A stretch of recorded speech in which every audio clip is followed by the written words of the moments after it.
Bonjour, on se retrouve avec Jean-Louis Montagu, un rendez-vous récurrent désormais depuis plusieurs semaines. Bonjour. Bonjour Monsieur Gado et merci encore de votre invitation si aimable. Je vous en prie. Et bonjour à tous les auditeurs qui j'espère sont pu rester fidèles et que j'espère ne pas lasser avec toutes nos vieilles histoires. Mais justement, parlons d'histoire et revenons au patrimoine de Ribérac, du Ribéracois. Exact, donc c'est notre 8e émission, Oui. si je compte bien. Et on avait déjà bien. vu la dernière fois surtout le placement dans l'histoire et l'histoire du château en particulier. Enfin, de ce qui n'existe plus que sous forme d'un quartier aujourd'hui. Alors cette fois, je vous propose d'aller visiter les églises à coupole de la région, du Ribéracois, qui est une spécificité. Bon, il y en a beaucoup, on va essayer d'aller très vite, juste pour guider les gens qui voudraient visiter. Il y en a 35. C'est quand même... Oui. Il y a un véritable... Uniquement en Dordogne ou Dordogne un peu Charente? Non, Ribéracois. Que Ribéracois. Parce qu'il y en a d'autres... Ou au-delà. Dans le Sarladais, vous en avez partout. Non, là, on s'est occupé du Ribéracois. Et vous en avez tout près, un autre circuit, tant pis, je parle pour la concurrence, c'est les églises romanes, du même, pas toujours à Coupole, mais en Angoumois. Oui. Et vous avez un site particulier à visiter, c'est le musée de l'art roman, qui est à Aix, pas Aix-la-Chapelle, hein, je ne me rappelle plus le nom maintenant, mais qui est au-dessus d'Angoulême, hein, où il y a un musée spécifique. Mais je vous le dirai tout à l'heure. Voilà. Donc on y va ? Allez, on est parti pour cette, vos ceintures. pour cette Alors découverte. ce circuit, moi j'ai eu la chance de le faire il y a 3 ou 4 ans, en entier. En fait, mine de rien, il fait 220 km. Moi, ça m'a pris 3 jours parce qu'à chaque fois, je me suis arrêté à une église et j'ai fait des photos et j'ai regardé un petit peu l'histoire. Alors on y va, on va partir. Alors le contexte historique, quand même, le rappeler une fois de plus, puisque ça se place entre le XIe et le XIIe siècle, c'est-à-dire le règne des Capétiens, qui est déjà un peu plus stable que ses prédécesseurs. Hein, je rappelle, après toutes les invasions et les différentes barbaries qui ont régné dans ce qu'on appelait la Francie à l'époque. Le Périgord fait alors partie du duché de Guyenne et passera sous contrôle anglais après 1154. Toujours Aliénor, cette chère Aliénor. Et les hasards des mariages des uns avec les autres. C'est aussi la grande époque des croisades, donc beaucoup de châtelains et de chevaliers partaient parfois ne revenaient pas. Bon. C'est dans cet environnement que se construisent la plupart de ces églises. Alors, ce sont des églises de village. Il faut bien voir que pour un village, c'est une dépense extraordinaire, mais voilà, qui à l'époque était jugée conforme à la croyance générale. Alors, je parle de coupole, il faut peut-être en dire 2 mots au passage. La coupole, c'est un élément architectural original, donc on peut se féliciter, ici en Ribéracois, d'avoir eu une corporation de maçons et de tailleurs de pierre qui était spécialisée dans ce domaine-là, sinon on n'en aurait pas autant. Et alors on dit que ça vient d'Italie, certains disent d'Orient, mais ça peut être douteux. Alors vous avez aussi une autre forme de coupole qui s'appelle les bories, que vous voyez dans certains villages. Ce sont des greniers à grains sur des pilotis. Et là, ce n'est pas des coupoles, mais ce sont des pierres empilées, alors avec une certaine loi qui fait que ça ne s'effondre pas. Alors c'est très précis aussi, il y a des calculs mathématiques. Et à l'époque, il fallait donc être, comment on appelle ça, dans les corporations, il fallait être maître pour pouvoir diriger ce genre de construction. Alors, il y a 2 sortes de coupoles, les coupoles sur trompe et les coupoles sur pendentif. Alors, je précise ça parce que nous, la plupart de nos coupoles... vous avez un exemple, évidemment, magnifique, c'est Saint-Front de Périgueux, mais qui a été rebâti après du temps des grands Viollet-le-Duc et des grands architectes, mais ou à Badif, je ne sais plus comment il s'appelait. La trompe... C'est la plus simple parce qu'en fait, une coupole, c'est une forme circulaire qu'on doit rabattre sur des colonnes en carré. C'est-à-dire, c'est un peu ce qu'on appelait la quadrature du cercle. C'est très difficile à réaliser. Mathématiquement, c'est insoluble. Hein. Donc, on faisait des raccords entre la fameuse coupole sphérique ou elliptique et les piliers. Alors, ça peut être... Alors, certains passaient par la forme hexagonale et après, ils multipliaient après de l'hexagone au carré, vous voyez, et on utilisait des formes qu'on appelle les trompes, que l'on voit sur les les petites fenêtres des églises. Alors c'est un procédé beaucoup plus simple et maîtrisé. Alors on en a de magnifiques à l'église d'Angoulême, hein. Mais nous, c'est plus compliqué parce que le raccordement était fait sur ce qu'on appelle des pendentifs, c'est-à-dire des triangles curvilignes. Donc vous voyez ça, il y a 4 triangles curvilignes qui raccordent la forme sphérique à la forme hémisphérique, à la forme carrée de la nef, enfin des colonnes.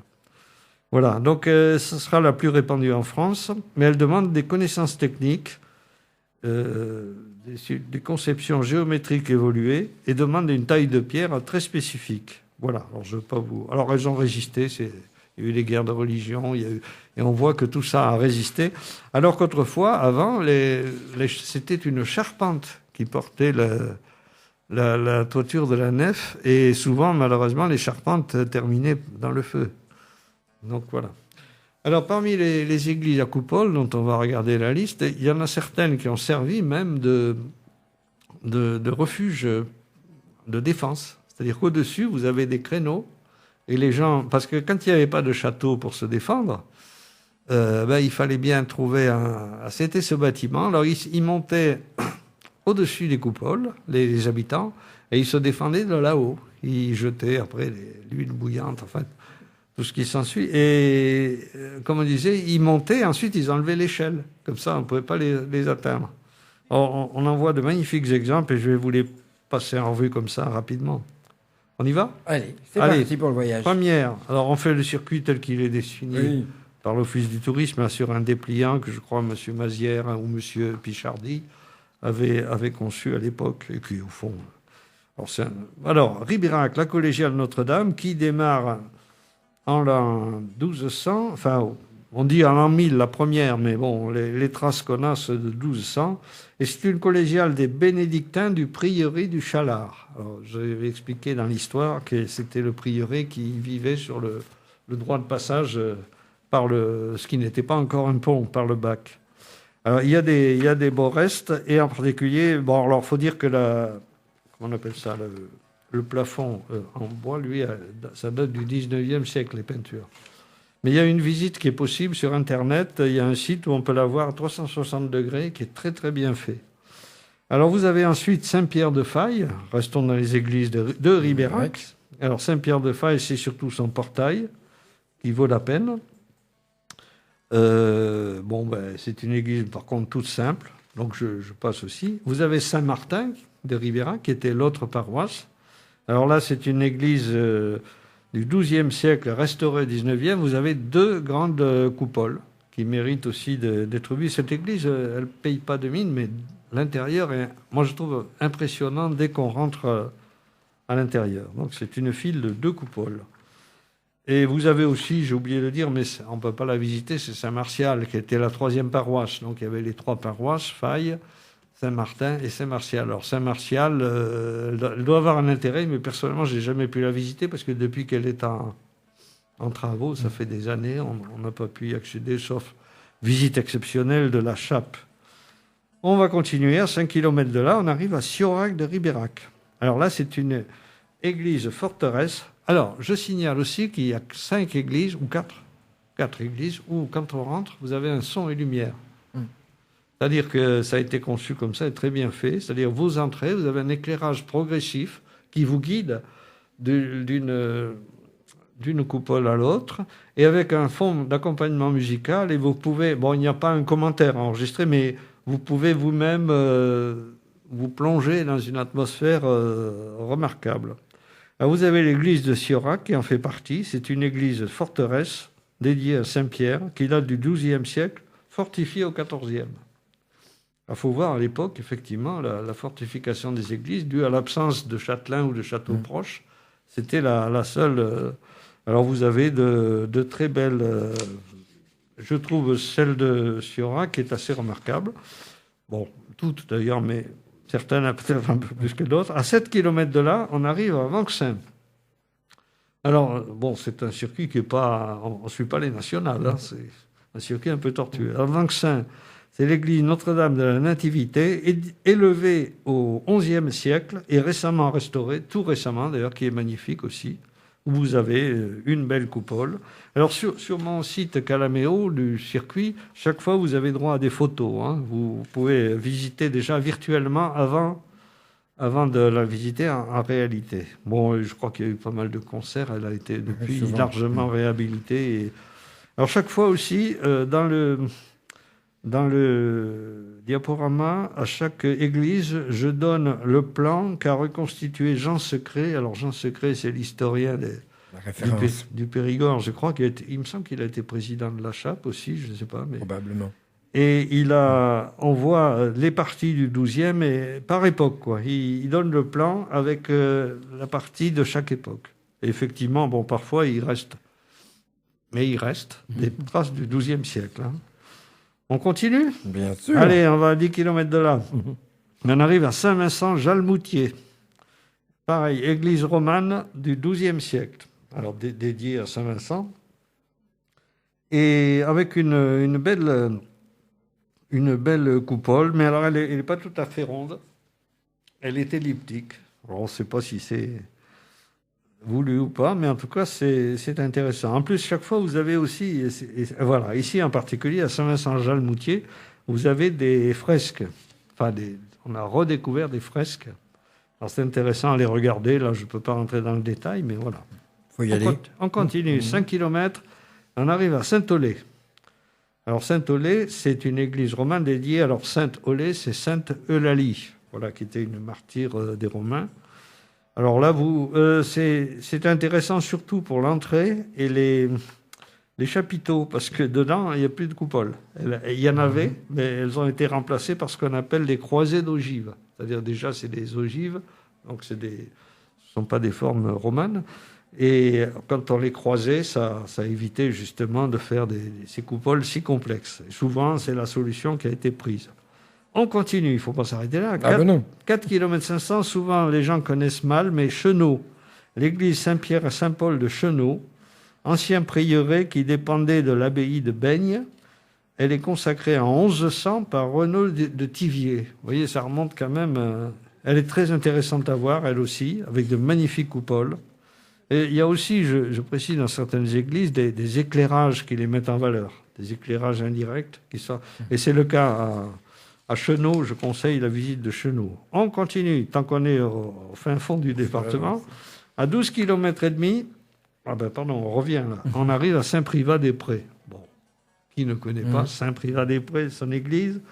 C'est un prieuré conventuel de bénédictins, de l'ordre de Saint-Benoît, construite au XIe siècle, et qui présente des particularités, en particulier une triple nef, alors que la plupart de ces églises sont simples et comportent une seule nef. Celle-là, elle est beaucoup plus complexe, elle comprend une triple nef. Là, c'est facile à visiter, je le conseille à la plupart de nos auditeurs, parce que c'est magnifique, et c'est avec le portail aussi, dans le tympan d'entrée, qui est connu. Alors, c'est pas, dans tous les guides touristiques, on y a droit, je dirais. Voilà. Et la commune de Saint-Privat, pendant longtemps, avait fait un diaporama historique l'été. Pendant 3 jours, on pouvait écouter l'histoire de Ribérac. Je connais personnellement celui qui jouait le rôle d'Henri IV. Alors, bon, l'histoire d'Henri IV dans le coin est aussi connue parce qu'il y a des endroits, des lieux-dits qui s'appellent le Biarnais ou le Biarnex, ce qui revient le Béarnais, si vous voulez. Voilà. Allez, on continue. À 2 km, on arrive à Cumont. Alors ça, c'est moins facile à trouver parce que il faut tourner dans le petit village. L'église paroissiale de Saint-Pierre-Esléen date du XIIe siècle et elle présente aussi une magnifique coupole avec des petites fresques. Bon, c'était aussi... Alors, il y a le château à côté, donc c'est l'église du château, la chapelle du château. Je conseille à tout le monde, on peut s'y arrêter. Bon, si c'est ouvert, je pense que oui. On remonte 3 km plus loin, on arrive à Festalin, au passage. Alors là aussi, c'est sur la grande route de Saint-Olé, mais il suffit de s'y arrêter, et Festalin, c'est ouvert, ça, tout le temps. Et alors là, c'est une église à son et lumière, il me semble. Alors, elle est fortifiée, ça se voit tout de suite de l'extérieur. Et elle a un magnifique chœur. C'est le chœur qui est avec des fresques, mais qui sont récentes, hein, mais qui est en lui seul, qui vaut la peine et le détour. À 4 km de là, on arrive à Chassaigne. Alors là aussi, peu de gens y passent. Personnellement, j'y suis passé parce que j'ai des ancêtres. Dans mon étude généalogique, je suis passé à Chassaigne. Enseigne possession des Hospitaliers de Saint-Jean de Jérusalem, église du XIIe siècle. Alors là, qui est...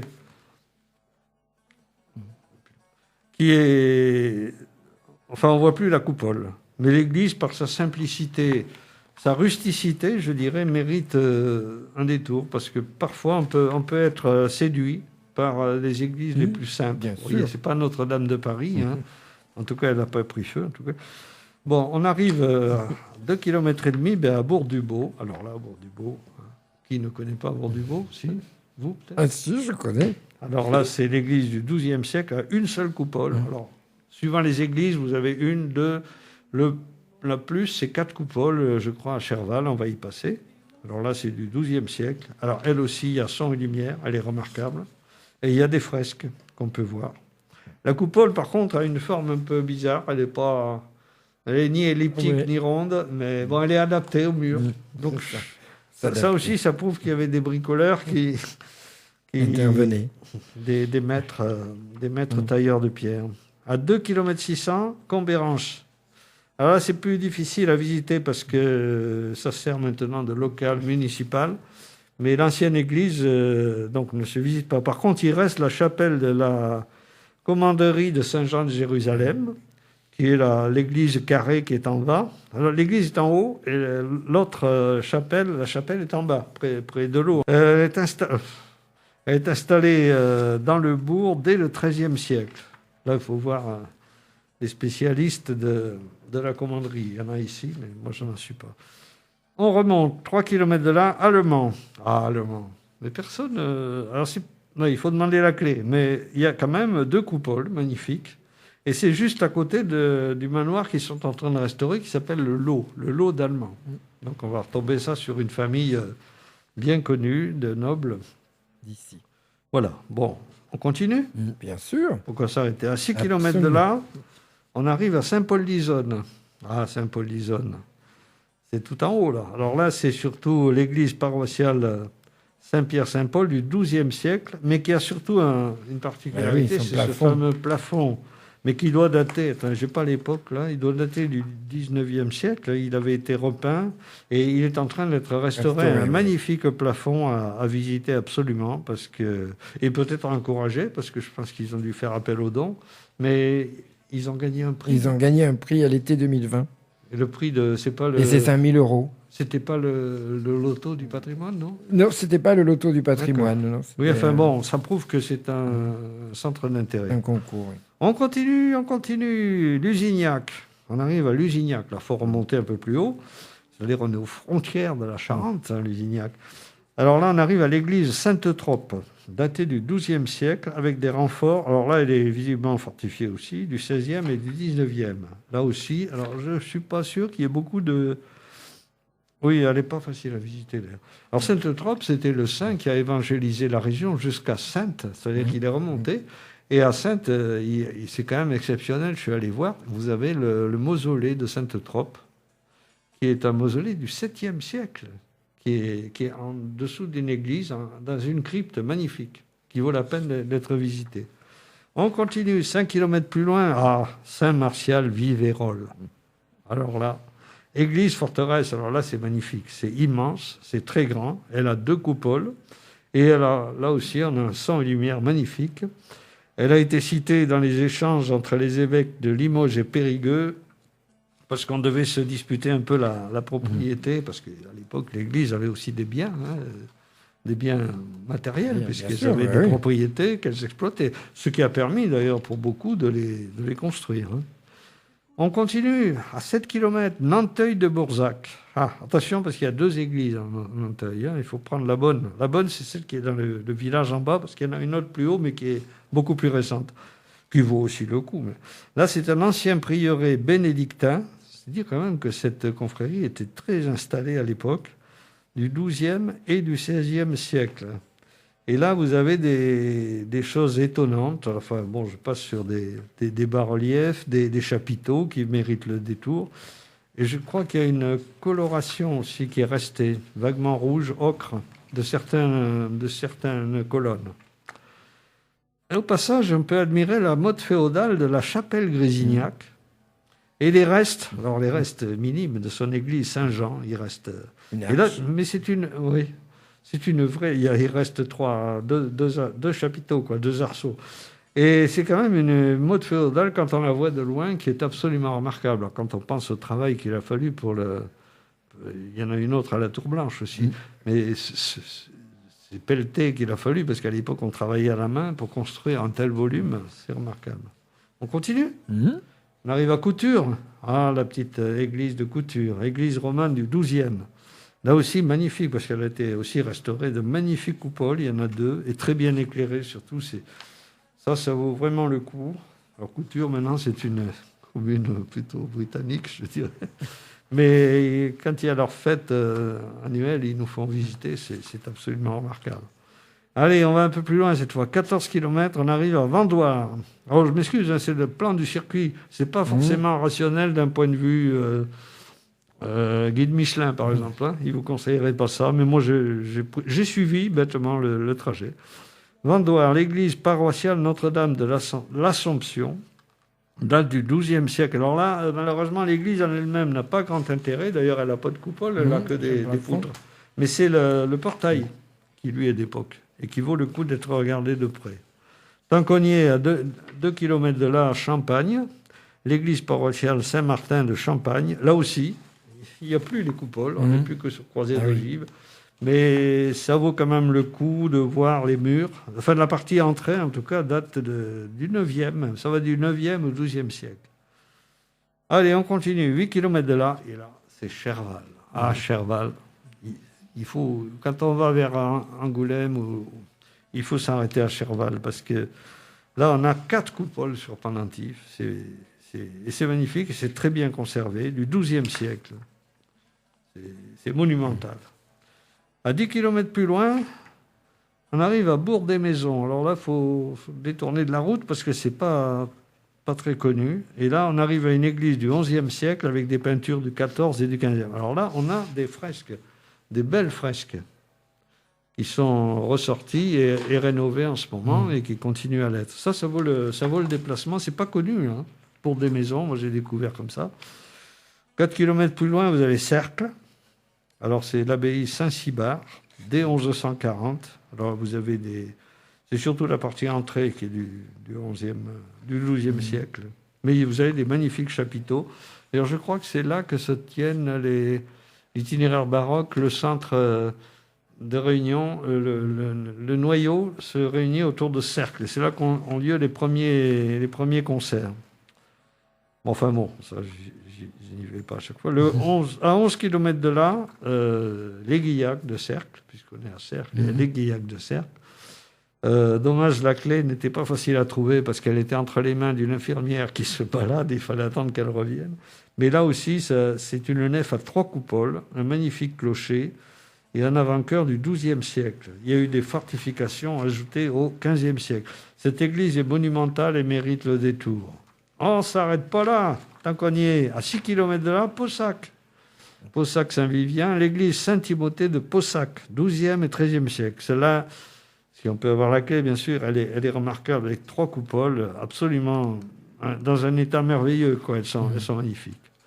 15 km plus loin, tant qu'on y est. On peut s'arrêter. Grand Brassac. L'église forteresse, c'est une des plus connues, Saint-Pierre et Saint-Paul, qui est magnifique aussi. Construction vers 1140, achevée au XIIIe siècle, avec, vous avez là un son en lumière, et vous avez au moins, comme une coupole, 2 coupoles. Et puis le fameux portail que malheureusement on peut difficile à photographier parce qu'il y a une maison qui est en face, mais qu'on peut retrouver, un magnifique portail sculpté en bas-relief qui a fait la célébrité de Grand Brassac. Non, il y a 3 coupoles, hein, je me suis trompé. Et c'est une église, j'allais dire, colossale. Hein. 6 km plus loin, Montagrier. Alors là, c'est plus petit, c'est surtout ancien prieuré des XIIe siècle, dépendant de l'abbaye de Brantôme. Alors là aussi, il faut voir tous les découpages entre abbayes. Mais là, c'est surtout les absidioles autour du chœur, et il y a une coupole au-dessus. Et là aussi, vous avez des extraits. On voit au bas des coupoles, on voit quelques fresques qui avaient été recrépies à l'époque. Allez, on continue, on n'est pas loin du bout. 15 km de là, Segonzac. Ah, Segonzac.